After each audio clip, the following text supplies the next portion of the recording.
Hey guys, my name is Marco. Welcome to the Cinema Hound, where I talk about films and other media. And I'm not gonna lie, it's been a while since I've uploaded. I've been busy with projects and just other things. I take up my time way too much. And I just wanted to put out this review real quick. So I saw Creed 3 a couple days ago. I just want to talk about my thoughts and feelings on the movie, and just really, get into it. So, I'm a fan of the first two Creeds, and I've only seen the first Rocky. I know it's blasphemous, me being a cinema fan, I've barely seen the Rocky movies, so I might have to change that. But, the first two Creed movies, I think they're like really well-written stories. I was really excited for Creed 3. Especially, I'm a small boxing fan. I dabble, but it's been a while. I don't really like getting hit. But, if you haven't noticed, this is my room. I'm shooting somewhere else, so don't really have access to the other place that I shoot at. So I just want to start, doing these videos more often. So this is why I'm picking Creed 3. You can see the first Creed, I had that in the background. Just want to talk about my thoughts and feelings. So, I'll start, a little synopsis of the story. So, if you haven't seen the first two Creed films, I don't know, I really suggest you should watch that. This definitely takes place a few years after the second film, and I don't want to give those away. Those films, I think they're really phenomenally written, and I think, you should go and experience those. And the Rocky movies too, but I don't think you necessarily need to watch the Rocky movies. I felt like these movies in general were kind of reboots for new fans. But if you're interested, Rocky is in the first two Creed movies. He shows up, he's a significant character. So, I think it's a throwback to both new and old fans. But so Creed 3, it takes place a few years after 2. Adonis Creed, this will be like a little small spoiler, but basically, he was like a big champ, and now he's finally retiring. And this whole premise is basically, he had this childhood friend that basically shows back up in his life. And his childhood friend, he wanted to be a boxer too. And this is almost like his second chance at redemption. And so, in the movie, basically, these two are basically gonna go at it by the end. The story, to be honest, it's pretty predictable. But I think for me, the best parts of these movies are the boxing scenes. And, especially because this is Michael B. Jordan's first time directing this film. So he's the main character, Adonis. Michael B. Jordan, Killmonger in Black Panther. He's done plenty of other movies. I think he's an incredible actor. So, I really wanted to see what he brings to this movie. I heard he's a big anime fan. And you can see anime references throughout the movie. You can tell that he's a big anime fan. And once you start watching these boxing scenes, you can tell, his influences, especially, they're really stylish. And I don't know, I really love to see him tackle his own movie outside of the Creed franchise and see what he could bring to that. I think he's got a really unique vision.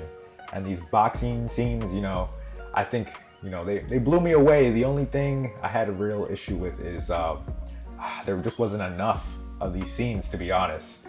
I think, if you're a fan of the first two films, the plot, you might be a little disappointed by Creed 3. I think the writers, I don't know what they were doing with this film compared to the first two, but this one felt really rushed compared, to the first two films. They seemed a little bit more nuanced in terms of their storytelling.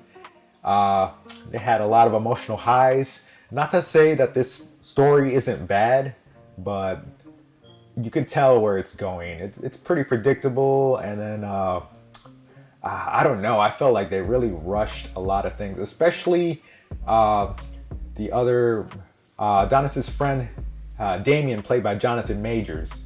Jonathan Majors is incredible in this movie, by the way. He's God, what is his name in the Ant-Man versus the Wasp? He's gonna be like the main villain in the new Avengers. I can't even think of it at the top of my head. What is his name?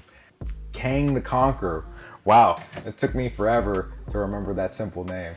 Well, my bad. Anyways, where was I going at? So, Jonathan Majors' character, Damien, I felt like his whole arc is really rushed. He's a really interesting character to me in this movie. Like I said, he's his friend. He basically comes back in his life. He was in prison for this event in the movie that you'll see. I don't really want to spoil it, when they were children. So, this takes place 18 years after these events, and it's, Adonis coming to terms with his past, and dealing with his past. And this guy Damien basically trying to get a second shot at, being a boxer, and the conflict between these two as it builds up. And I don't think they spent enough time actually building it up in a significant way. I feel like they really took shortcuts to build these two. You can tell it was rushed. It almost makes Damien's character cartoonish at times. And there's other things that happen in the movie. I'm just like, oh, you could kind of tell where it happens. But honestly, I still enjoyed this movie regardless, just because it was so entertaining. And I love the character of Adonis Creed, the things that he goes through, and you see more of him spending time with his family. Tessa Thompson from the first movie shows up. He's got a kid now, so you really see him like living his family life. You see, him, after becoming a champion, what he's going through. So I thought that was interesting. Not as interesting, as the first two films, the underdog story rising up through the ranks, but I still think, they did something, but I think they could have done better. And honestly, this goes to my last part. I wonder if Sylvester Stallone not being in this film made an impact on the writing at all. I heard that he's not in this film due to conflicts with a producer. And it's really weird if you watch the first two films, Rocky not being in this. They don't mention him like at all, like one thing that he did in the past in the other movies, but they don't really reference him as a character. It's just really odd. To be honest, in my opinion, they should have just killed him off. But I know Sylvester Stallone, maybe he wants to come back in the future, so I wouldn't really want to see that either. But I don't know.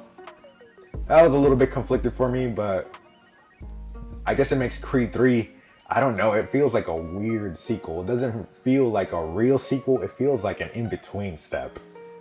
But I don't know. I still think it was a good movie. I was entertained. The flaws weren't as apparent when I was watching it until, after you think about it.